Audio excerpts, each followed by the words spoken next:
कहा कांग्रेस ने आज के दिन संविधान का गला घोंटा था, बाबा साहेब के सपनों पर प्रहार किया। वेनेजुएला में चंद मिनटों के अंदर आए दो शक्तिशाली भूकंप, ताश के पत्ते की तरह गिरी इमारतें, 10,000 से ज्यादा लोगों की मौत की आशंका, सुनामी का अलर्ट जारी।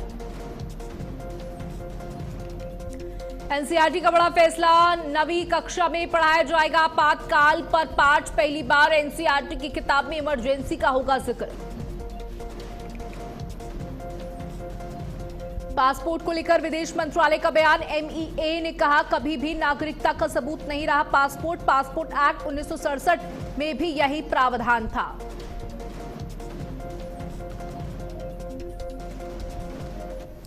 नमस्कार, आप देख रहे हैं भारत अपडेट। मैं हूं आपके साथ सौम्य अवस्थी। उत्तर प्रदेश की राजनीति में आज एक बड़ा राजनीतिक संदेश छिपा हुआ है। भारतीय जनता पार्टी ने अपनी नई प्रदेश संगठनात्मक टीम का ऐलान कर दिया। यह सिर्फ पदाधिकारियों की सूची नहीं बल्कि 2027 के विधानसभा चुनाव और 2029 के लोकसभा चुनाव का राजनीतिक रोड मैप माना जा रहा है। बीजेपी ने 46 पदाधिकारियों वाली नई टीम में अनुभव, युवा नेतृत्व, सामाजिक संतुलन और चुनावी रणनीति का ऐसा मिश्रण तैयार किया जिसे पूरे देश की नजर थी। रक्षा मंत्री राजनाथ सिंह के बेटे नीरज सिंह को प्रदेश उपाध्यक्ष बनाया गया। समाजवादी पार्टी से आई पूजा पाल को भी बड़ी जिम्मेदारी देकर बीजेपी ने विपक्ष के वोट बैंक में सेंध लगाने का संकेत दिया। वहीं दलित राजनीति में मजबूत पहचान रखने वाली प्रियंका रावत को प्रमोट कर प्रदेश उपाध्यक्ष बनाने भी एक बड़ा राजनीतिक संदेश माना जा रहा है। सिर्फ चेहरे नहीं बदले गए बल्कि संगठन के जरिए एक नई चुनावी बिसात बिछाई गई। संजय राय पर दोबारा भरोसा जताते हुए उन्हें प्रदेश महामंत्री बनाया गया, जबकि विधायक राजेश चौधरी को भी संगठन की बड़ी जिम्मेदारी दी गई। दूसरी तरफ युवा वोटर्स को साधने के लिए रोहित मिश्रा को युवा मोर्चा का प्रदेश अध्यक्ष बना दिया गया। यानी बीजेपी का फोकस बूथ से लेकर सोशल मीडिया और युवाओं से लेकर हर सामाजिक वर्ग तक दिखाई दे रहा है। अब सवाल यह है कि क्या बीजेपी की ये नई टीम आगामी चुनावों में पार्टी की जीत की गारंटी बनेगी? क्या विपक्षी दलों से आए नेताओं को बड़ी जिम्मेदारी देकर बीजेपी अपनी राजनीतिक विस्तार का नया अध्याय लिख रही है? और सबसे बड़ा सवाल, क्या यूपी की इस नई टीम से 2027 और 2029 की चुनावी तस्वीर बदलने वाली है? आज इसी पर बहस होगी। बता दें कि पंकज चौधरी की ये नई टीम है, इसमें किस किस को जगह मिली है वो लगातार हम आपको बता रहे हैं। यूपी बीजेपी की नई टीम तैयार हो चुकी है। लक्ष्य सिर्फ एक, 2027 में विजय, 2027 की जीत। अब ये टीम पूरे कैलकुलेशन के साथ तैयार की गई है। बता दें कि योगी का हैट्रिक वाला इलेक्शन पूरा जाति संतुलन यहां पर बिठाया गया है। यूपी बीजेपी की नई टीम 19 उपाध्यक्ष है, 8 महामंत्री हैं। साथ ही आपको यह भी बताते चले कि इसमें किन किन को उपाध्यक्ष बनाया है वो आप टेलीविजन स्क्रीन पर अपने देख सकते हैं। ये नाम लगातार चर्चा में चल रहे थे और भारत अपडेट इनमें से कई ऐसे नाम हैं जिनकी लगातार जानकारी आप तक पहुंचा रहा था कि ऐसी जानकारी मिल पा रही है कि इन नामों को जगह मिलेगी। और देखिए वो कई नाम इस सूची में शामिल हैं। आपकी स्क्रीन पर वो तमाम नाम चल रहे हैं जिसका जिक्र हम पहले ही कर चुके थे। इस सूची के आने से पहले ही हम आपको लगातार इन नामों की जानकारी पहुंचा रहे थे, क्योंकि इस बार की टीम को 70% युवा चेहरों से भरपूर बनाया गया है। यानी 70% ऐसे चेहरे हैं जो युवा हैं, नए हैं, जोशीले हैं, कर्मठ हैं और बेदाग हैं। जब वो जनता के सामने जाएंगे और विपक्ष अगर उन पर निशाना साधने का प्रयास भी करेगा तो भारतीय जनता पार्टी के पास कहने को बहुत कुछ है। साथ ही पीडीए का नारा देने वाली समाजवादी पार्टी को एक बड़ी काट इस सूची से भारतीय जनता पार्टी ने दी है। भारतीय जनता पार्टी ने एक बड़ी काट तैयार की है जो पीडीए को तोड़ सके, क्योंकि पिछला, दलित और अल्पसंख्यक का नारा देने वाली समाजवादी पार्टी हमेशा भारतीय जनता पार्टी को इसी मुद्दे पर घेरती नजर आती थी।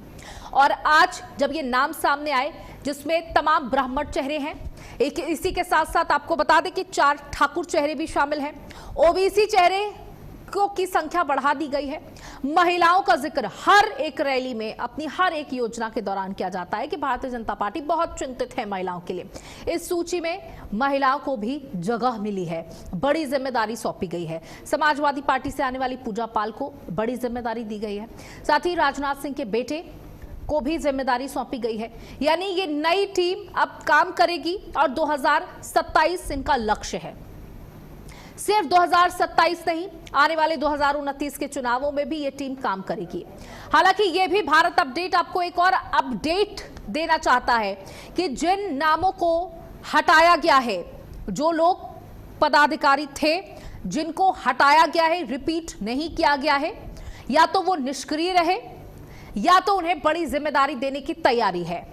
यानी भारतीय जनता पार्टी का कहना है कि जो भी काम कर रहा है उसे नजरअंदाज नहीं किया जाएगा, उसे मौका दिया जाएगा, भले इस टीम में दिया गया हो या फिर राष्ट्रीय लेवल पर उन्हें काम करने का मौका दिया जाए।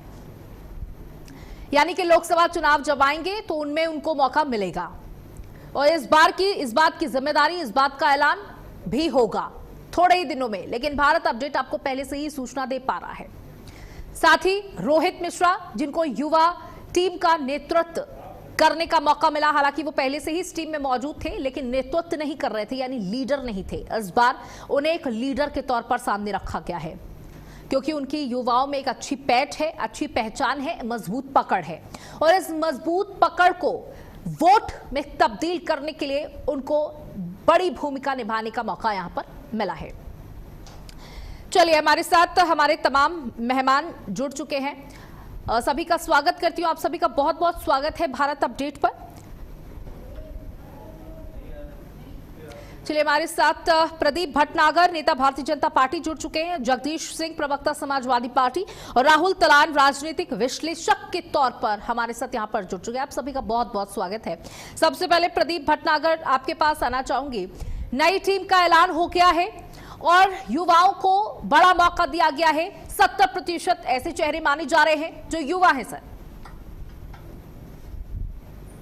भारतीय जनता पार्टी जितने भी 9 पदाधिकारी आए हैं, मैं उनको बहुत बहुत शुभकामनाएं देता हूं, बधाई देता हूं। फिर एक श्रृंखला भारतीय जनता पार्टी को और उत्तर प्रदेश में बढ़ाने के लिए जुड़ी है और मैं कामना करता हूं कि उत्तर प्रदेश के अंदर जो सरकार आई है उस सरकार को 2027 में लाने के लिए और इस भारतीय जनता पार्टी को और विशाल में बनाने के लिए इस संगठन में कार्य करेंगे और इसे और विशाल संगठन बनाएंगे। मैं यही उनसे आशा और उम्मीद करता हूँ।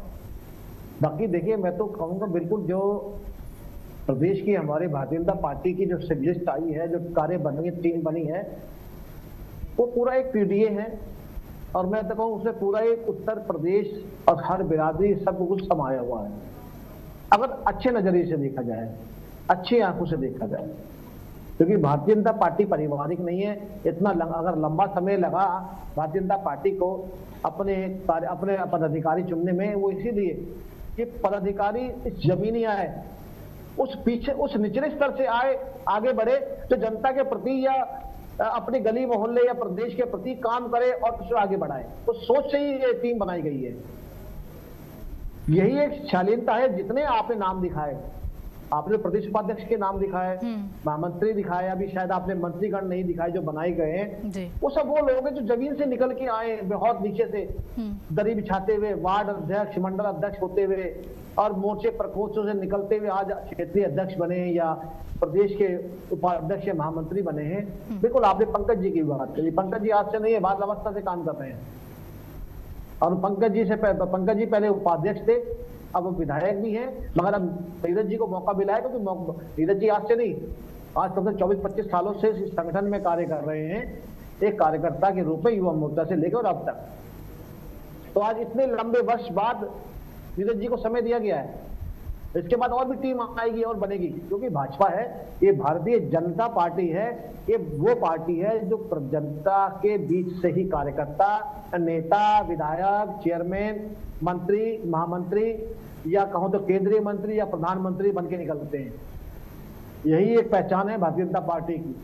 तो इसलिए हर विवादों से, परिवारवाद से दूर रहती है। जी चलिए, ठीक है। जगदीश सिंह जी, आपके पास आना चाहूंगी। देखिए, जो टीम का ऐलान हुआ है तो इसमें जो केमिस्ट्री बिठाई गई है वो माना जा रहा है कि समाजवादी पार्टी जो पीडीए का नारा देती है उसकी बड़ी काट है।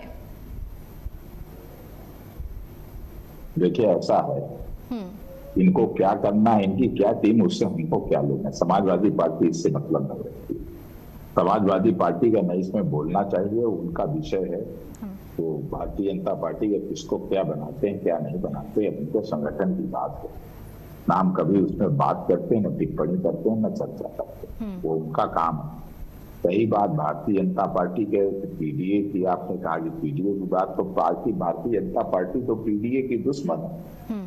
उसने जिस तरह से पीडीए का नुकसान पहुंचाया इस देश, जिस तरह से उनका आरक्षण और संविधान में जो बाबा साहब के संविधान में दिया हुआ आरक्षण जिस तरह से उसने छीना है, और आरक्षण की लूट की है, जो हमारे नेता आदरणीय श्री अखिलेश यादव जी ने 20 मई को प्रेस कॉन्फ्रेंस करके पूरा का पूरा डाटा दिया कि किस सरकारी नौकरी में कितना आरक्षण इन्होंने छीना है, लूटा।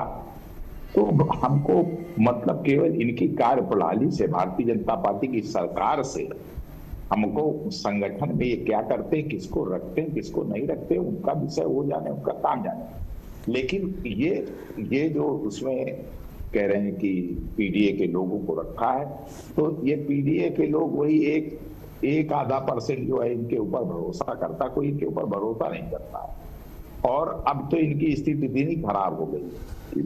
आप बताइए कि ये जो है कि एक सामान्य नागरिक तक प्रधानमंत्री को, अभी मैं वीडियो देख रहा था, वो नमस्ते नहीं करना चाहता। सामान्य नागरिक जिनको एक पद्मश्री दे रहे थे और इन्होंने हाथ बढ़ाया तो हाथ मिलाने से इनकार कर दिया। तो इतनी ज्यादा शीशा लेदर हो गई है इस सरकार। योगी जी है कुछ काम ही नहीं कर पा रहे हैं, जिंदा लोग जल रहे हैं, बच्चे जल रहे हैं। और वहां पे जो है गए थे तो 2 लाख रुपया सरकार ने दिया। हमारे नेता आदरणीय श्री अखिलेश यादव जी ने 5 लाख रुपए बच्चों की घोषणा की। जो माँ जो है कह रही थी, वो अपना दुर्ग बोल रही थी, उसको योगी जी कह रहे थे चुप बैठो, उसको चुप करा रहे थे। और मीडिया इस देश का इतना जिम्मेदार और ईमानदार है अपने कर्तव्य के प्रति कि उस बाइट में वो क्या बोला गया, वो उस औरत का छिपा लिया गया, म्यूट कर दिया गया। तो इतनी समस्या है। जिस तरह से ये सनातन धर्म के नाम पर जिस तरह से लोगों को बरगलाए हैं, सब जनता जान चुकी है। अवस्थी जी, इन्होंने आज राम मंदिर का जिस तरह से चंदा लूटा है, भगवान का अनादर किया है और पाप किया है इन आरएसएस वालों ने और भारतीय जनता पार्टी के लोगों ने। इतना बड़ा पाप किया है कि भगवान ने इनके पाप पहले से देख लिए थे। वो तो वो धन्यवाद के पात्र हैं इस जनता के और राम भक्तों के धन्यवाद के पात्र हैं आदरणीय श्री अखिलेश यादव जी, जिन्होंने इतने बड़े घोटाले चोरी का उजागर किया। और जी मैं बताऊं, मुझे हंसी आ रही थी, कल आप ही के चैनल, पता नहीं किस चैनल में था, और उस दिन जिस दिन अखिलेश जी ने इस चोरी को ट्वीट किया था, उस दिन बाय द वे उस ट्वीट के अगेंस्ट डिबेट था। तो वो कौन अग्निहोत्री जी हैं, बहुत चीख के कह रहे थे, जो शायद एडिटर हैं किसी उसमें, कि कहां से अखिलेश जी को साक्ष्य मिले कि वहां चोरी हो गई है, कहां से मिले साक्ष्य। आज दुनिया देख रही है कि किस तरह से भगवान के घर में चोरी, मंदिर में चोरी इन लोगों ने किया। इनको जनता जो है आज गांव गली चौबारे पे इनकी चोरी की बात हो रही है। करीब बाप रे बाप, लोगों को तो चोर कर रहे थे, इन्होंने तो भगवान के हाथ चोरी की है। भगवान को भी नहीं भारतीय जनता पार्टी वाले से, भारतीय जनता पार्टी ने चोरी की है क्या? वो जो पदाधिकारी वहां पर बैठे हैं वो बीजेपी के लोग हैं क्या? वो बीजेपी के नेता है, पदाधिकारी है? अच्छा अवस्थी जी आप बता दीजिए कि सारा कुछ खेला तो इन्हीं का। आप इस तरह ना बोलिए, नहीं आप भी उसी कैटेगरी में अग्निहोत्री जी वाली में आ जाएंगे। अरे सर, आप किसी भी कैटेगरी में रखेंगे, आपकी कैटेगरी में रखने से मैं उस कैटेगरी में पहुंच तो नहीं जाऊंगी ना सर। देखिए जो बात सही, अवस्थी आपसे मैं कहना चाहता हूं बड़ी बहन, बहुत विनम्रता के साथ, कि कम से कम भगवान की सुरक्षा में तो 2 शब्द बोलो। भगवान के मंदिर और चंदे के बारे में तो बोलो। कम से कम ईश्वर को तो ये बख्श दें ये लोग। उनको भी नहीं बख्श रहे हैं इन लोगों ने, उनको भी नहीं बख्शा। ठीक है, चलिए अब जिस तरह से मेरी और बात आ जाने दीजिए, जिस तरह से किसान परेशान, नौजवान परेशान, हर पेपर नीट से लेकर के सारे सैकड़ों परीक्षाएं लीक हो गई, किसी को रोजगार नहीं दे पा रहे, किसान को खाद नहीं दे पा रहे, मरीज को दवा नहीं दे पा रहे, व्यापारी का व्यापार छीने ले रहे हैं। इस सरकार से आप समझिए जनता उत्तर प्रदेश की इस तरह से उभी है कि 2024 में तो ये 33 सीटें पा गए थे, 256 विधानसभाओं में हारे थे। अब की बार तो इनको 56 सीटें जीतना मुश्किल हो जाएगा। चलिए वो तो पता चल जाएगा सर, जब चुनाव होंगे, उनके नतीजे आएंगे तो किसको जीत मिलेगी, किसको हार मिलेगा, वो तो आने वाला वक्त ही तय करेगा, वो तो तभी पता चल पाएगा। लेकिन आज हम चर्चा कर रहे हैं, हम भी जानते हैं सर, मैं नहीं जानती, वो तो वोट पड़ेंगे तभी पता लगेगा। अगर आप अंतर्यामी हो सकते हैं, आप इतने कॉन्फिडेंट हो सकते हैं कि समाजवादी पार्टी ही जीतेगी, उसके लिए बहुत बहुत बधाई आपको। अब मैं राहुल तलान के पास आना चाहूंगी। बहुत धन्यवाद। चलिए राहुल तलान के पास आना चाहूंगी। राहुल तलान, देखिए, भारतीय जनता पार्टी ने 2027 के चुनावों के लिए अपनी सूची जारी कर दी और ऐसा माना जा रहा है कि इसमें चुन चुन के चेहरों को रखा गया है और उन लोगों को बाहर का रास्ता दिखाया गया है जो निष्क्रिय थे, और युवाओं को बहुत मौका दिया गया है, महिलाओं को मौका दिया गया है, और 2027 के लिए ये टीम बिल्कुल परफेक्ट बैठ रही है।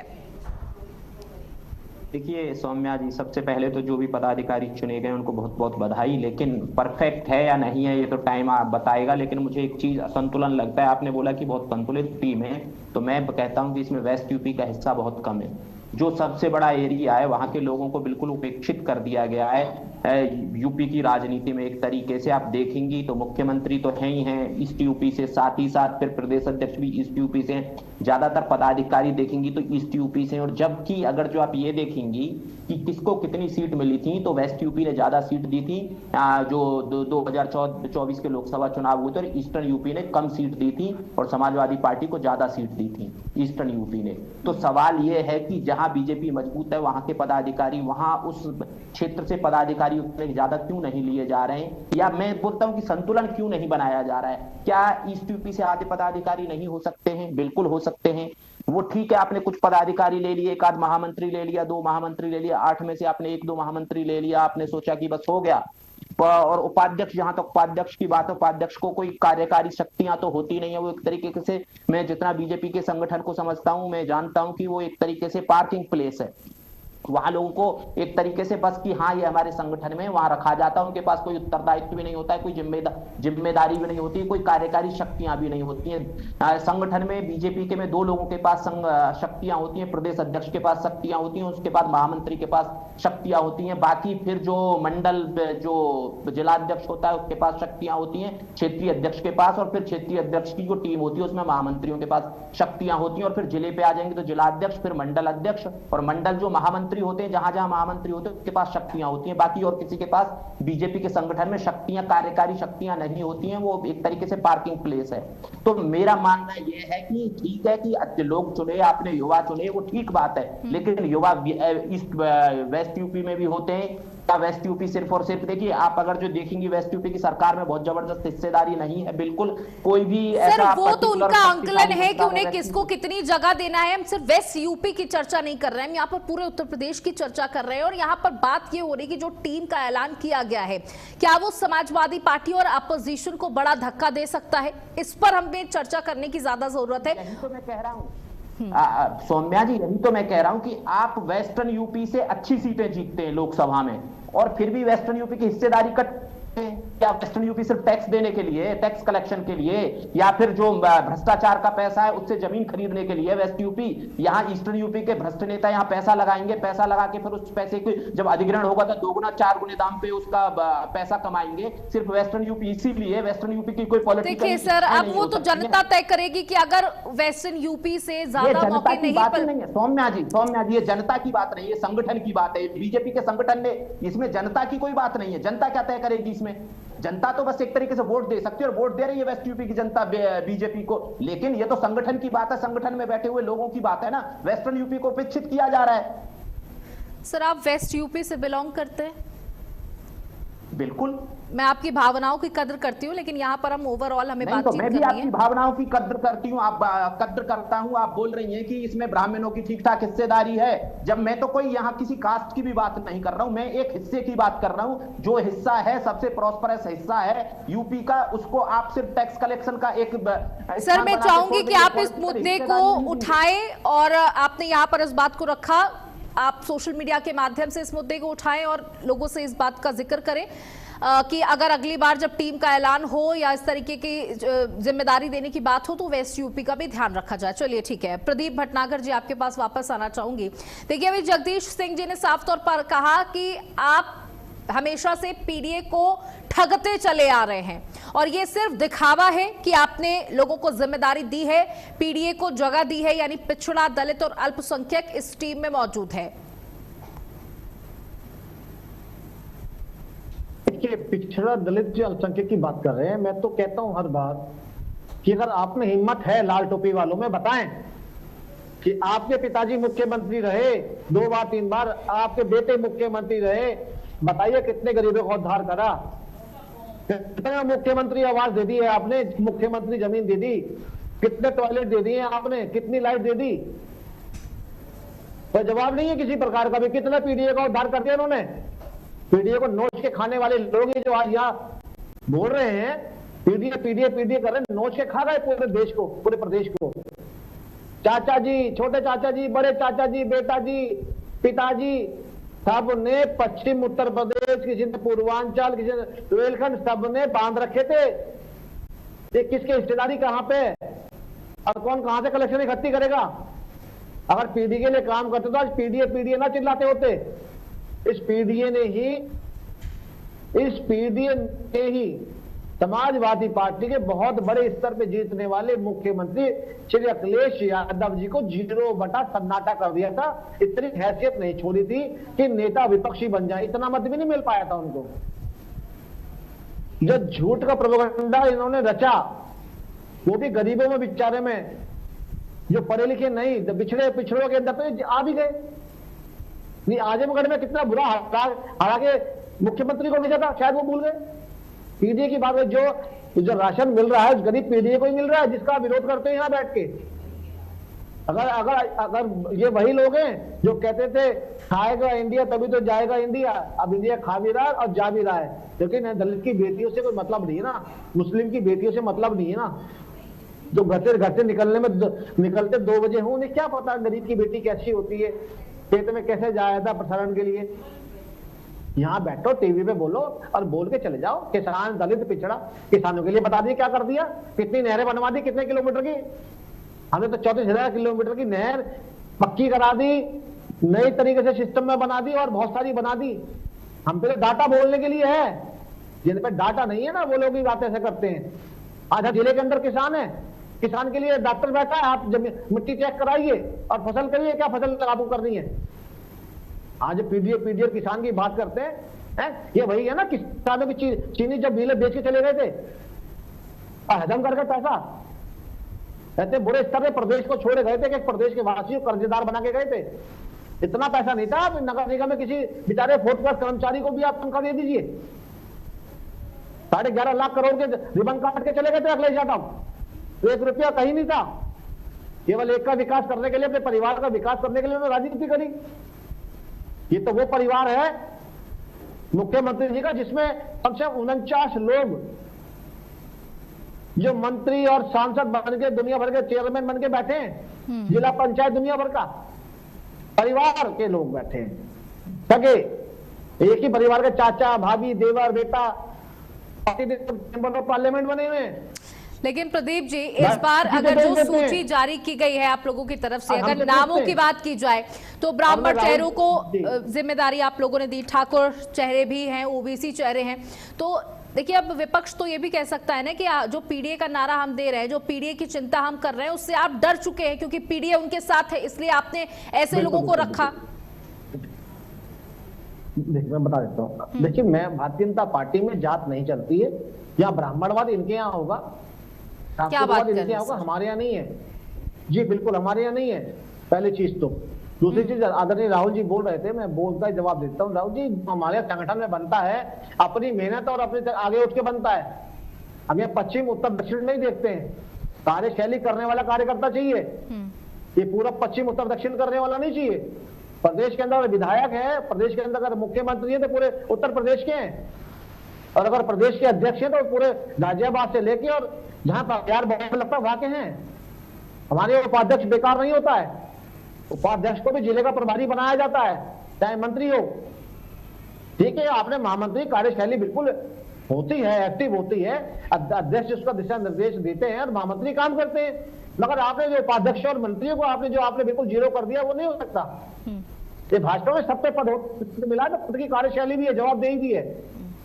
जितने उपाध्यक्ष बने कहीं ना कहीं प्रभारी बन के काम करेंगे जिले के अंदर, संगठन विस्तार के लिए काम करेंगे। ठीक है जगदीश जी, अभी आपने प्रदीप जी को सुना, उन्होंने कहा कि ये जात की बात करना या हिंदू मुसलमान करना या ब्राह्मण, समाजवादी को शोभा देती है, ये ब्राह्मण ठाकुर की बात करना, ये हम नहीं करते, ये समाजवादी पार्टी के लोग करते हैं, इनका यही काम है। और जब इनको कुछ नहीं मिलता तो ये चिंता जताना शुरू कर देते हैं। और इन्होंने अपनी सरकारों में नहीं देखा, ना इनके पास बताने के लिए कोई काम है।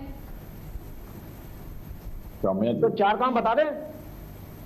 तो सौम्य जी आप चुप रहोगे भाई, मेरे चुप रहो। आपकी बारी में मैंने नहीं बोला तो आप जरा धैर्य से सुन। एक बात सौम्य जी, इन्होंने मुझे हंसी आ रही, हंसी आई आपको, क्या आएगा? हाँ, इसलिए कह रहे थे कि आपके रहमो करम में 49 लोग समाजवादी पार्टी, उनके परिवार के संसदीय नेता जी के परिवार के, भारतीय जनता पार्टी के रहमो करम में भीख मांग के जीत के नहीं है, जनता ने जिताया, समझ गए आप। और आप लोगों के विरोध के बाद जनता ने जिताया जीत करके।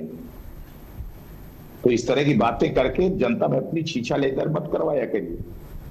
आप खिलाफ लड़े हैं, ऐसा ना हम किसको टिकट देते हैं, ये हमारे संगठन की बात है। तुम्हारे पेट में क्यों पीड़ा हो रही है? आपकी बात का नहीं बोला, मैं चुप रहिए। मेरे भाई आप सुनने का मिर्ची क्यों लग रही है? मिर्ची क्यों लग रही है? कहा चुप रहिए भाई, आप बोलते रहिए, फिर मैं बोलूंगा।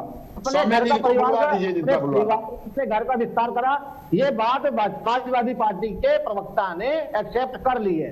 तो आप चुपचाप बैठिए मान्यवर, और अनावश्यक मेरे भाई हस्तक्षेप मत करिए, थोड़ा सलीका सीख लीजिए। वैसे भारतीय जनता पार्टी जो अराजक पार्टी है, तो अब अराजकता यहाँ टीवी चैनल में मत दिखाया करिए।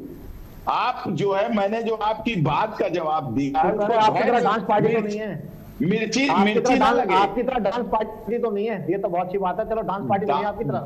डांस हम जो करते हैं अपने लिए करते हैं, और उससे हमको फक्र है। भाई मैं मजे के लिए तो आप ऐसा है ना, अपने लिए, और आप जो करते हो चंदा चोरो, जिस तरह से भगवान राम को लूट रहे हो, शर्म करो यार। मेरे भाई सौम्य जी, अगर इनको इस तरह बुलाना है तो हम डिबेट करने के लिए बैठे हैं, हम बकवास करने के लिए नहीं बैठे अपना समय बर्बाद कर रहे हैं। प्रदीप हम अपनी बारी में बोलेंगे तो हम क्विट कर जाएंगे। इस तरह के डिबेट नहीं करते कि हमको कोई हस्तक्षेप करे। बिल्कुल, आप बोलिए। अगर बोल रहे हैं तो दूसरे का सुनने का क्षमता रखिए। ठीक है जगदीश जी बोलिए। समझ समझ रही ना जी जगदीश जी। और मैं किसी इस तरह सुनने के लिए नहीं बैठा हूँ। मैंने जवाब दिया कि 49 लोगों ने भारतीय जनता पार्टी को हरा करके जीते हैं समाजवादी परिवार से, तो इसमें मिर्ची क्यों लगती है? आप कहोगे हम परिवार, जो जीतेगा वो समाजवादी पार्टी का कार्यकर्ता है। आप जैसे नहीं कि पार्टी के जो है ब्राह्मण ठाकुर और ये करके जातिवाद करके आज आप कह रहे हो कि हम पीडीए के लोगों को रख रहे हैं। सर आप भी तो ब्राह्मण सम्मेलन कर रहे हैं, जनता जान रही सब, आप लोग भी तो ब्राह्मण सम्मेलन कर रहे हैं ना। अखिलेश यादव ने बड़े स्तर पर ब्राह्मणों का सम्मेलन किया। कहां पे सम्मेलन किया ब्राह्मणों का? तो हाई कोर्ट से रोक है जातिवादी सम्मेलन के। आप एक भी रिकॉर्ड दिखा दीजिए, आप एक रिकॉर्ड दिखा दीजिए ब्राह्मणों का सम्मेलन, कोई बैनर दिखा दीजिए। जबरदस्ती आप लोग बोलने लगती है सर, अभी झूठा कमेंट करने लगती है। अरे आप बताइए ना कि कौन सा सम्मेलन हुआ ब्राह्मणों का? सर आप इतना उत्तेजित ना होइए, उत्तेजित ना होइए सर। अभी कुछ सम्मेलन का शब्द गलत हो गया है, लेकिन अभी ब्राह्मणों की चिंता कुछ ही दिन पहले तो अखिलेश झूठ में इसी तरह आप लोग ईमानदारी से आप अफवाह फैलाती है सर। अरे हम लोग सर अभी झूठ की शुरुआत तो आपने की थी इस डिबेट में। झूठ की शुरुआत तो देखिए आपने डिबेट में की है। अब मैं अपने सम्मेलन शब्द को वापस लेती हूं, लेकिन यहाँ पर ब्राह्मणों की चिंता अभी एक हफ्ते पहले अखिलेश यादव को बहुत आ गई थी। अगर अखिलेश जी से मिलने, अगर अखिलेश जी से सौम्या जी 150 ब्राह्मण जो है, ब्राह्मण जो और 36 चले जाते हैं तो आपके पेट में दर्द होने लगता है। सर मेरे पेट में क्यों दर्द हो गया? बिल्कुल नहीं तो आप तो पार्टी बन जाती है ना आप लोग। अरे इसीलिए तो उत्तर देश का जो वो कहते हैं रेटिंग में विश्व में देश का मीडिया चला गया 194 नंबर। सौम्या जी, आप लोग अभी कम उम्र है, आप लोगों को बहुत आगे जाना है पत्रकारिता के जगत में। ऐसी छाप छोड़िए कि देश याद करे कि सौम्या अवस्थी बैठती है तो शानदार बात करती है। सर अब आपने यहाँ पर मुझे सर्टिफिकेट देना शुरू कर दिया। बता दीजिए। अरे तो यही तो सर्टिफिकेट आप प्रदीप ब्राह्मण सम्मेलन की बात करने लगी सौम्या जी। जगदीश जी, मैं आपसे फिर कह रही हूँ कि सम्मेलन शब्द मैंने वापस लिया, सम्मेलन शब्द मैंने वापस लिया। अब आप इसी को रिपीट करते जाएंगे तो आपकी बात सच नहीं हो जाएगी। आप मुझसे लड़ाई ना करिए, आप प्रदीप जी का जवाब दीजिए प्लीज। हाँ, तो क्या है जवाब प्रदीप जी का? प्रदीप जी का जवाब सीधा सीधा है कि जिस तरह से इन लोगों ने उत्तर प्रदेश और देश को लूटा है, जिस तरह से भ्रष्टाचार है, जल जीवन मिशन के नाम पे सौम्या जी जिस तरह का भ्रष्टाचार है कि आज आप टीवी कैमरा ले चले तो मैं अपने दरवाजे दिखा दूं किस तरह से भ्रष्टाचार है। पूरे गांव की सड़कों को इनका विधायक जो है चिल्ला रहा है और वो ब्रजभूत वहां मंत्री को पकड़ के उसने दिखाया, लेकिन इस भ्रष्टाचारी सरकार को कुछ दिखाई नहीं दे रहा। युवा जो है जिंदा जल रहा है, युवाओं की परीक्षाएं लीक हो रही हैं, किसान को एक बोरी खाद के लिए चिरौरी करनी पड़ रही है। अरे यार, किस तरह से जनता को परेशान करोगे? हमको आप परेशान न करो, ये आप जो है काम करो। जनता ने आपको चुन के भेजा है, आप सरकार में हो। अरे कम से कम किसान को खाद मिले, नौजवान को रोजगार मिले, बिजली पानी सड़क हो। आज सारी के सारा अस्त व्यस्त है। इसीलिए जनता ने इनको औकात दिखाई 2024 में, पीडीए ने इनको इनके स्थान पे पहुंचा दिया। सर पीडीए का फुल और फॉर्म, मैं कहना सर एक बार चाहता हूं, पीडीए का फुल फॉर्म बताएंगे क्या प्लीज? तो आप बताएंगी ना, वो तो सौम्या जी आपको छूट अरे वो करेगा तो आपका बताने। नारा है या सर पीडीए, तो आप नहीं, बताइए ना। हमारा पी नारा फॉर, डी है, फॉर, ए फॉर। तो हम यहाँ इंटरव्यू देने सौम्या जी नहीं बैठे हैं, यहाँ अपनी पार्टी की अरे सर मेरी विचारधारा नॉलेज रखने के लिए बैठे बता हैं। दीजिए। पार्टी ने हमको अधिकृत किया है, समझ रही है ना? यहाँ पार्टी ने जो है हमको अधिकृत किया है अपनी पार्टी की विचारधारा रखने के लिए। सर आपकी पार्टी में और पीडीए का नारा आप लोग दे रहे हैं, मैं बस फुल फॉर्म जानना चाहती हूँ और कुछ नहीं। बताओ पीडीए का फुल फॉर्म क्या है? इनसे भटनागर जी से पूछ लो, इनकी क्या है कि इनका जो है एक आज जो है इनको ब्राह्मण और पीडीए से इतना मुश्किल हो गई कि नाम बता रहे हैं कि भारतीय जनता पार्टी ने फला को एक, तो मैं देख रहा था महामंत्री की लिस्ट, उसमें एक कोई जाति से, पीडीए कोई जाति नहीं है सौम्या जी, पीडीए की एक विचारधारा है जो मनवाद पीडीए है क्या? अरे ये आप जान लोगे, 2024 में पीडीए ने अपना बताया कि हम क्या है क्या? अरे तो मैं बता तो रहा हूँ तुम्हारी बात कर। अरे मेरे भाई, सुनना चाहता है 24 में पीडीए ने अपनी बात बता दी है और 27 में आप देखिएगा। पीडीए का मतलब क्या है? जनता सुनना चाहते है पीडीए का मतलब नहीं, जनता जब सुनेगी तो हम जनता को बता रहे हैं। अरे सर मैं जनता की आवाज बोलता रहा हूँ, सुनाना मैं जनता की आवाज बोलता रहा हूँ। पीडीए होता क्या नहीं, है? आप जनता की, हमको क्या बोलना है ये हम जानते हैं। पीडीए का क्या मतलब होता है? आप जानो। क्या मतलब क्या होता है? समाजवादी पार्टी कार्यालय में आओ, ऐसा है ना भटनागर, समाजवादी पार्टी कार्यालय में यहाँ पे एक आदमी नहीं होता, पीडीए बता देंगे क्या होता है। एक महीने में कार्यालय खुलता है आपका, बैठने के लिए कोई नहीं होता। जहाँ आप सच्चे में महीने कार्यकर्ता नहीं होता वहाँ पे।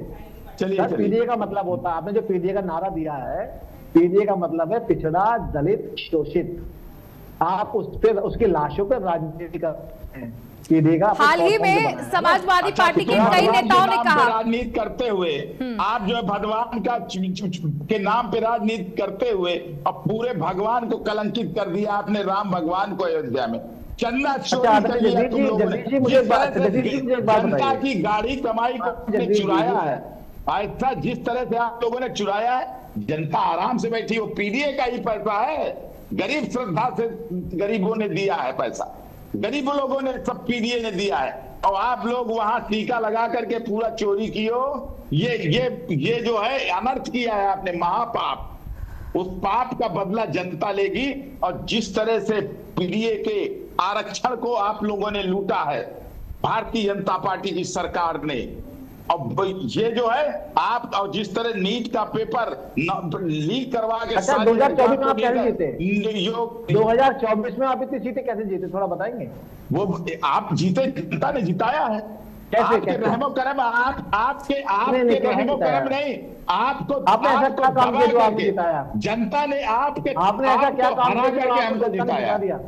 इतनी सारी विधानसभा सीटें दी है, लोकसभा सीटें भारतीय जनता पार्टी के नकारापन, जनता के विरोध में किए गए कार्यों के खिलाफ जनता ने हमको जिताया। ठीक है जगदीश जी, भारतीय जनता पार्टी ने अपनी नई सूची जारी करते हुए अपनी नई टीम का ऐलान कर दिया है। अब समाजवादी पार्टी को भी 2027 में विजय होना है, आपकी भी कोई रणनीति होगी?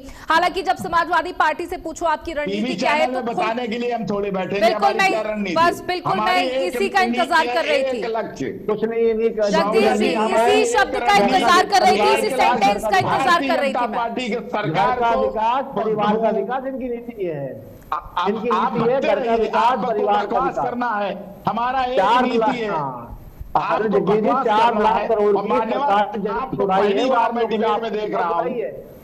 आपके नेताओं छुड़ाई 4 लाख करोड़ की जमीन जो उत्तर प्रदेश में सरकार ने छुड़ाई, वो आपके नेताओं छुड़ाई है। ऐसा है मान्यवर भटनागर जी, नहीं ऐसा है भटनागर जी, बहुत थोड़ा सभ्यता से बोलिए।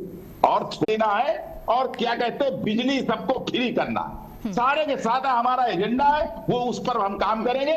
हम भारतीय जनता पार्टी को हराने के लिए हमारा एकमात्र लक्ष्य है भारतीय जनता पार्टी को सरकार को उखाड़ फेंकना, जिसने पीडीए के खिलाफ काम किया। सौम्या जी ठीक है सर, जिसने पीडीए के खिलाफ काम किया है, यानी कि भारतीय जनता पार्टी आपको बाहर का रास्ता दिखाने के लिए समाजवादी पार्टी पूरी तरीके से सजग है, महिलाओं की भी चिंता कर रही है, युवाओं की भी चिंता कर रही है और इन्हीं बातों को लेकर जनता के बीच उतरेंगे। किसानों की भी, किसानों की भी बात, यानी कि उत्तर प्रदेश में रहने वाले हर एक व्यक्ति की चिंता समाजवादी पार्टी कर रही है और इन्हीं मुद्दों को लेकर जनता के बीच में उतरेगी। अब आपने ये सूची तो जारी कर दी है, आपने जातीय समीकरण भी बिठाया है, क्या इतने मात्र से आप समाजवादी पार्टी को आगे बढ़ने से रोक पाएंगे भटनागर जी? जी बिल्कुल, देखिए मैं बता देता हूँ, ये इस प्रदेश की जनता का, प्रजा का काम है वोट देना और किसको चुनना। मेरा काम, मेरा तो इसमें नहीं है। मेरी भागीदारी क्या है, घर घर जाके वोट मांगना, अपनी पार्टी के विचारधारा लेके जाना, अपना काम लेके जाना। जिसके पास चीजें बताने के लिए नहीं है, जिसके पास अपने प्रदेश के विकास के लिए चीजें नहीं, बस इतना पता है कि मैं मुस्लिम को, गरीब को 40,000 रुपए मैं खरीद लूंगा वोट बैंक के लिए, जिसको ये कहना है कि मैं तो किसानों को लूट लूंगा, जिसका कहना है कि पीडीए को मैं नोच के खा जाऊंगा। नहीं, तो प्रदेश के अंदर अगर हमने जिस प्रकार से जो किसानों के लिए या गरीबों के लिए, मैं तो इन्हें तो ये भी नहीं पता होगा अभी तक उत्तर प्रदेश की सरकार में, क्योंकि प्रवक्ता साहब तो बैठ गए हैं बन के, डाटा बैठ के लिए सरकार का लेके बैठते नहीं है कि सरकार ने अब तक 9 साल में कितनों को नौकरी दे दी, या किसानों के लिए क्या कर दिया, या हमने गरीब बच्चों के लिए क्या कर दिया, या हमने स्कूलों के लिए क्या कर दिया। तो डाटा नहीं है ना, समझते कितने हमने हाईवेज बना दिए। आज चले मैं बोल देता हूँ, उत्तर प्रदेश के अंदर इस भारत के जितने भी राज्य हैं सबसे अधिक हाईवे है, नेशनल हाईवे इस प्रदेश के अंदर। पहली चीज, इस प्रदेश के अंदर समाजवादी पार्टी के टाइम में बेसिक शिक्षा जो बच्चे पढ़ते थे पहली से 5वीं तक के, उनको 5,000 रुपए सालाना मेंटेनेंस मिलता था। आज प्रदेश के अंदर सारे स्कूल जितने ही बच्चों के मॉडर्नाइज कर दिए गए। दूसरी चीज, मैं तीसरा और 32 चीजें बता देता हूँ। किसानों के लिए 10 लाख से ऊपर सोलर पंप लगा दिए गए किसानों के लिए। किसान दिन में भी अपने खेतों में पानी लगा सकता है सोलर पैनल से, और वो भी बहुत भारी भरकम सब्सिडी को लेकर दी गई पंप है। अब किसान जब रात को अपने खेतों में पानी लगाने जाता था अपने फसल में, तो सांप काट लेता था, शेर खा जाता था। उन चीजों में 24 घंटे सरकार लाइट देती है पूरे प्रदेश के अंदर। ये फ्री बिजली पूरे प्रदेश को देंगे। प्रदेश को कभी कर्जा मुक्त तो करानी इन्होंने, ये प्रदेश को पूरी बिजली देंगे। आज गरीब विधवा जो बिल्कुल असहाय है, कम से कम 1.5 करोड़ से ऊपर उस उत्तर प्रदेश के गरीब बच्चों को या अनाथों को फ्री बिजली दी जाती है, पता भी नहीं होता। आज उत्तर प्रदेश की बहन बेटियां आज धूप में, गर्मी, दिन की गर्मी में भी आज अपनी झुग्गी में या अपने मकान में पंखे के नीचे बैठती है। उत्तर प्रदेश मुख्यमंत्री 10 लाख से ऊपर इस प्रदेश के अंदर मुख्यमंत्री आवास दे चुके हैं। इस उत्तर प्रदेश के मुख्यमंत्री 10 करोड़ से ऊपर बाथरूम दे चुके हैं। अगर हमने जो योजना चलाई नल से जल की, तो ये किसी ने क्यों नहीं सोचा, आप क्यों नहीं कर दिया? बुंदेलखंड वगैरह तो बिल्कुल प्यासा बेचारा परेशान रहता था। क्या अब किसी मीडिया का क्या मोहरा बने, किसी मीडिया के उसमें आए? इस प्रदेश के इस कोने में सूखा पड़ रहा है, आज बनाएगा। जिसको ये आज भ्रष्टाचार कह रहे हैं, अरे कम से कम चलो भ्रष्टाचार हुआ है, काम करने की योजना तो बनाई, काम करने की नियत तो बनाई। तो उत्तर प्रदेश के अंदर पूरी दुनिया ने देखा, पूरी दुनिया ने महाकुंभ, जहां 60 से 65 करोड़ रुपए आज इस भारत की आधी आबादी, पूरे विश्व के लोग गंगा के उस पर नहाने स्नान करने आए थे। इन्होंने तो उसे भी नहीं छोड़ा, गंगा जी को भी नहीं छोड़ा। ये छोड़ते किसको है बोलने के लिए? इनको हर जगह राजनीति करनी है, मगर बस एक समुदाय के लिए नहीं बोलते, क्योंकि वो समुदाय वो इनका खास सगा है, हिंदू नहीं है। और हमने अगर सबका साथ और सबका विकास करा है तो सोच के नहीं करा है। ये प्रदेश की जनता का मूलभूत अधिकार है जो उनको मिल रहा है। ये किसी परिवार को नहीं है जो हर जिले से बैग जा रहे हैं इकट्ठे होके। तो ये चीजें जवाब नहीं दे पाएंगे कभी किसी चीज का। जो प्रदेश को पूरे भारत में डाल गए, कीचड़ में फेंक के चले गए, वो क्या जवाब देंगे? आप बना देते थे, एयरपोर्ट बना देते, अरे कॉरिडोर बना देते, और काशी विश्वनाथ अयोध्या जी जो आज से ऊपर रोज आदमी जाता है, जो टूरिज्म जाता है, वहां के लोगों को इतना विकास, इतना कार्य मिला है, इतना रोजगार मिला है, वो दिखेगा नहीं इनको, क्योंकि वो चश्मा नहीं है तुम्हें जिनके पास। केवल राजनीति करनी है बस। अखिलेश यादव जी चोरी करके वो करेगा, अखिलेश जी ने तो ये बोल दिया, अखिलेश जी ने झूठ खोल दिया, अखिलेश जी ने खोल दिया। अरे उन चोरों को ढूंढिए और वहां धरने में बैठिए। अखिलेश जी जाइए जहां आग लगी, आप भी इस प्रदेश के मुख्यमंत्री रह चुके हैं, आपका बोल अधिकार है, क्यों नहीं प्रदेश की जनता के लिए खड़े थे?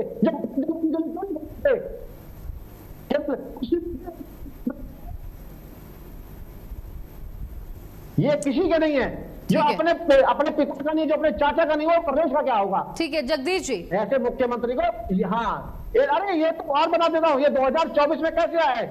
इन्होंने गरीबों के साथ छलावा करा 8,500 रुपए का, और गरीब उनके ढकाए में आ गया, पूरा मुस्लिम समुदाय उनके ढकाए में आ गया 8,500 रुपए में। तभी तो जी बहुत संख्या में पहुंच गए। रणछोड़ हमारे आदरणीय मुख्यमंत्री जी भाग गए, दिल्ली भाग गए। ठीक है जगदीश जी, तमाम आरोप आप पर लगाए हैं भटनागर जी ने, और ये कहा कि आप लोग चंदा चोरी का जिक्र कर रहे हैं, राम मंदिर की बात कर रहे हैं। योगी आदित्यनाथ खुले मंचों से कह रहे हैं कि आप लोग तो विरोध करने वाले लोग हैं, सवाल उठाने का कोई अधिकार नहीं, मुख्यमंत्री ने कहा। तो योजना ही नहीं है, सब सरकार में आएंगे तो क्या करेंगे? योजना ही नहीं है इनकी। अरे हमारी योजना है। ठीक है भटनागर जी, जवाब देने दीजिए। क्या करना है? ठीक है जवाब देने दीजिए जगदीश जी को, वो देंगे जवाब जी। इनको 5 मिनट और दे दीजिए, बीच में मिर्ची लगे तो बोले ना बस। इनको भटनागर जी को 5 मिनट और मेरी तरफ। भटनागर जी अब आप मत बोलिए। 5 मिनट तो जी, चलिए जगदीश जी। सौम्या जी जी जी क्या पूछना चाहती सौम्या? अभी देखिए आप पे तमाम आरोप लगाए, और मुख्यमंत्री अगर बात राम मंदिर का मुद्दा, हम ऐसा है कि आप पत्रकार हैं, आप कोई चीज पूछना चाहें तो पूछ लीजिए। इतनी हल्की बातों का जवाब देना मैं उचित नहीं समझता ना। मैंने जो उठाए मुद्दे, आप बताइए, जो मैंने मुद्दे उठाए, इन्होंने ये जवाब नहीं दिया कि आदरणीय श्री अखिलेश यादव जी ने 20 मई का आरक्षण की लूट का जो मुद्दा उठाया उसमें इन्होंने जवाब नहीं दिया। ये सरकार के ये तो भटनागर जी तो बहुत क्या है, हम मैं नहीं जानता, पार्टी के प्रवक्ता हैं। आप लोग बैठाल देती हैं कि प्रवक्ता तो बैठालती नहीं है जिसकी अकाउंटेबिलिटी हो। तो हम ये कहना चाहते हैं कि आज मैंने इस बात का इन्होंने जवाब नहीं दिया कि जो आरक्षण की लूट हुई है कैसे हुई है। इस बात का जवाब नहीं दिया कि पेपर लीक में जो हो रहा है इसका जिम्मेदार कौन है। जो पूरे देश का नौजवान मांग रहा था कि भारतीय जनता पार्टी के इतिहास में, आज तक के इतिहास में इतनी बड़ी लूट पेपर के नाम पे, ये भ्रष्टाचार आज तक नहीं हुआ। नौजवानों के भविष्य के साथ खिलवाड़ करने वाली भारतीय जनता पार्टी, सौम्या जी, उसका जवाब नहीं है इनके पास। इनका ये जवाब नहीं है कि प्रधानमंत्री ने पूरे देश के सामने ये कहा था सौम्या जी कि हम किसानों की गारंटी का कानून लाएंगे, एमएसपी की गारंटी का। आज तक कानून नहीं आया। आज ये कहते थे किसानों की आय दुगुना करेंगे, उनको दुगुना तो छोड़ दीजिए, उनको खाद तक नहीं मिल रही है 1 किलो। मैं स्वयं किसान हूं इसलिए कह रहा हूं सौम्या जी। आज तमाम लोग भटक रहे हैं, दर दर भटक रहे हैं। आज ये अपनी पीठ थपथपा रहे हैं केवल समाजवादी पार्टी को ये गाली दे करके और ये सोचते हैं कि गाली देके पिछड़े और दलितों को गाली दे करके उनके कार्यों में करके गाली दे करके अपने को बड़ा बनाना चाहते हैं। तो मैं इनको बता देना चाहता हूं, समाजवादी पार्टी भारतीय जनता पार्टी को हराने के लिए सौम्या जी बिल्कुल तैयार बैठी है। और तैयारी होने का कारण यह है कि जो पिछड़ों और दलितों का आरक्षण छीना है, उनकी बहन बेटियों का जिस तरह से अपमानित किया है, भारतीय जनता पार्टी के संगठन के पदाधिकारी ने बलात्कार किया है। फतेहपुर में, मैं फतेहपुर का रहने वाला हूं, हमारे यहाँ मौर्य समाज की बेटी के साथ बलात्कार भारतीय जनता पार्टी के मंडल अध्यक्ष ने किया है। सर, उस पर कोई कार्रवाई नहीं हुई क्या अभी तक उस मामले में? जी सौम्या जी, उस पर कोई कार्रवाई नहीं हुई क्या अभी तक? अभी तक तो बुलडोजर नहीं चला, बुलडोजर नहीं चला अभी तक। भारतीय जनता पार्टी के लोगों ने 100 बीघा यहाँ हमारे यहाँ बाग में जो है प्लाट काट दिए हैं, कब्जा कर लिया। 18 बीघे जमीन सरकारी जमीन कब्जा कर लिया, कोई कार्रवाई नहीं। क्योंकि यहाँ कोई नेता यहाँ आप बैठा देती, कोई अकाउंटेबिलिटी। इसीलिए मैं कहता हूँ कि टीवी चैनल में अकाउंटेबल आदमी बैठना चाहिए, जिसकी बात जो है सरकार तक पहुंचे और हम लोग जो कहते हैं उसका सार्थक कुछ असर हो। इसलिए मैंने कहा है। और कोई हमें भटनागर जी से कोई विरोध नहीं। अगर आप पार्टी प्रवक्ता है तो इसका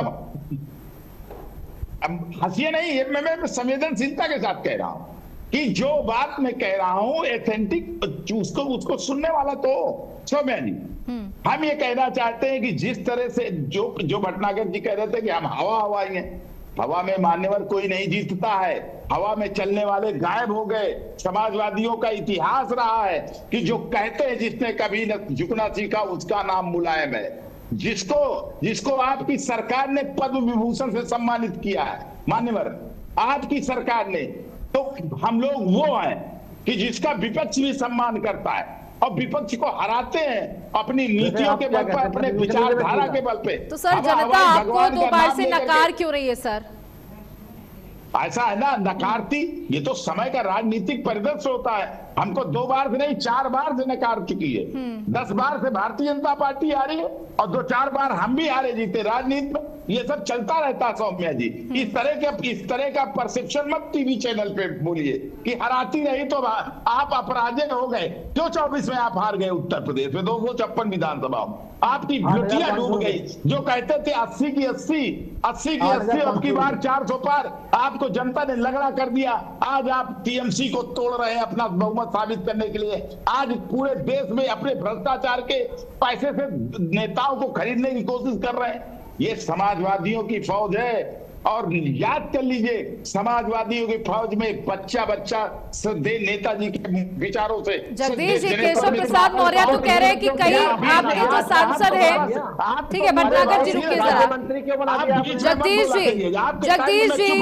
जगदीश जी, केशव प्रसाद मौर्य ने एक प्रेस कॉन्फ्रेंस में ये कहा कि आपके 25 से 25 के आसपास लोग ऐसे हैं जो उनसे संपर्क में हैं, टूटने को तैयार है। क्या आपके नेतृत्व में कमी हो रही है? ऐसा सौम्या जी, केशव प्रसाद मौर्य को आपके प्रतिष्ठित टीवी चैनल में मैं चैलेंज करता हूं।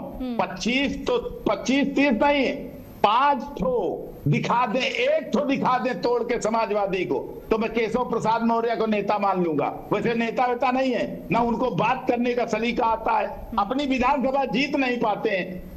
वो तो कहिए कि हम दलितों और पिछड़ों की बात करने वाले लोग हैं, इसलिए उनको उप मुख्यमंत्री के केवल उनकी जात के नाम पे उनको उप मुख्यमंत्री मिला हुआ है। उनकी कोई हैसियत नहीं है।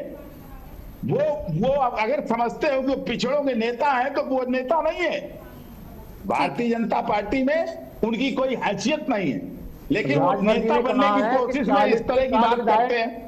उनके संपर्क में है समाजवादी पार्टी। चुनौती देता हूं, एक ठो दिखा दो। स्टेटमेंट है मीडिया के प्रति कि 40 विधायक जो है उनके उस कोऑर्डिनेशन में चल रहे हैं। राजभर को अपना नेता मान लो यार। भारतीय जनता पार्टी राजभर जी को अपना नेता मान ले। काहे मोदी जी के पीछे टहल रहे हो? उत्तर प्रदेश के नेता तो है। ठीक है, हमारे साथ राहुल तलान भी जुड़े हुए हैं। ठीक है, राहुल तलान जी भी जुड़े हैं। राहुल तलान जी, देखिए आप राजनीतिक विश्लेषक के तौर पर हमारे साथ यहाँ पर जुड़े हुए हैं, क्योंकि भारतीय जनता पार्टी ने अपनी सूची जारी कर दी है। समाजवादी पार्टी की अपनी रणनीति है कि वो योजनाओं के आधार पर उनका एजेंडा तय है कि वो अगर जीतते हैं तो किस तरीके से उतरेंगे चुनावी मैदान में और जनता के लिए क्या कुछ करेंगे। दोनों की चीजें क्लियर है। अब यहाँ पर 2027 के चुनाव है, आपको किसका पलड़ा भारी अभी नजर आ रहा है?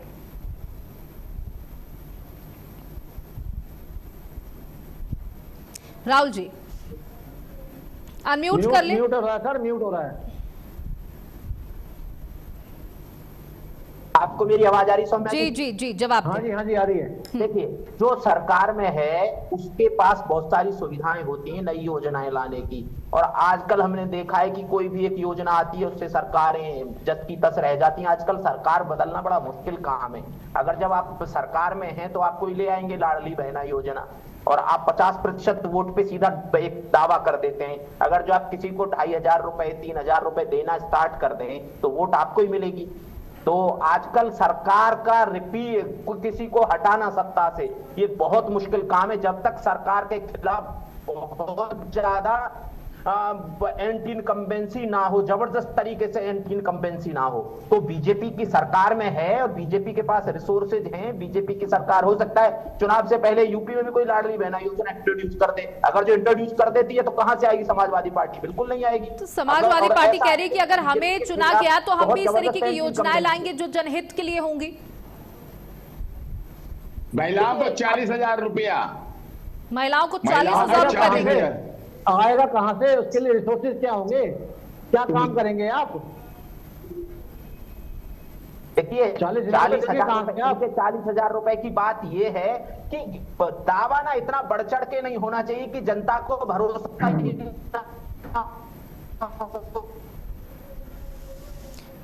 चलिए राहुल जी, आपकी आवाज हम तक सही से नहीं पहुंच रही है, लेकिन जगदीश जी, प्रदीप जी और राहुल जी, आप हमारे साथ जुड़े, अपनी बात रखी। बहुत बहुत शुक्रिया हमारे साथ जुड़ने के लिए, बातचीत करने के लिए। तो देखिए, उत्तर प्रदेश में 2027 में चुनाव है और इन चुनावों के लिए भारतीय जनता पार्टी ने अपनी नई टीम का ऐलान कर दिया है। कई दिनों से इस टीम की चर्चा चल रही थी, कई नाम ऐसे सामने आए हैं जिसका भारत अपडेट पहले से ही जिक्र कर रहा था, और ऐसा माना जा रहा है कि ये नई टीम जब जमीन पर उतरेगी तो समाजवादी पार्टी की पीडीए के नारे को जबरदस्त तरीके से ठोकर देने का काम करेगी, झटका देने के काम करेगी। वहीं समाजवादी पार्टी का साफ तौर पर कहना है कि हम बात सिर्फ पीडीए की नहीं करते, हमारे लिए प्रदेश की हर एक जनता, हर एक व्यक्ति बहुत अहम है, और इस बार हम 27 के चुनावों में भारतीय जनता पार्टी को उखाड़ करके फेंक देंगे। अब 27 के चुनाव कुछ ही महीनों में यह तय हो जाएगा कि जनता किस पर भरोसा करती है। बहुत बहुत शुक्रिया, नमस्कार।